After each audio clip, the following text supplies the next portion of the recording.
for me, I do 21 grams of coffee and 350 grams of water, and Jesus. that's an 8. Very specific. Well, everything is this way. I'm a psycho about everything I do.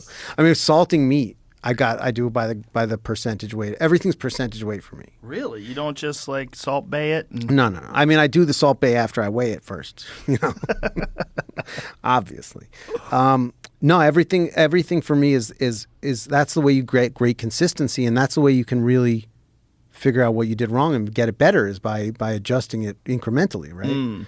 Like, so that 21 grams of ground coffee for whatever it is, a full size cup of coffee. This is a beautiful. Do I get to keep this mug? Oh yeah, sure. Really? Yeah. Is that I just offered that to myself. No. It's for you. Yeah, it's for I like 100%. this mug. It's for you. Thank you. That would be a great. Thank you. I'll You're drink my welcome. coffee and look at you every day. Beautiful. I'll get weird. It's handsome.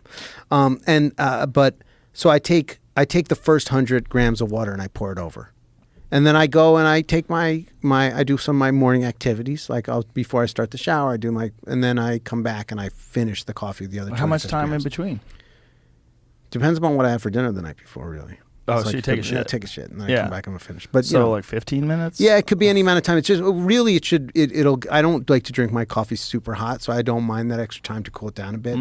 But I think you just want to give it about 2 minutes for the coffee to bloom, for the whatever, there are scientists that would explain like the starches are absorbing the water, which is allowing them to release.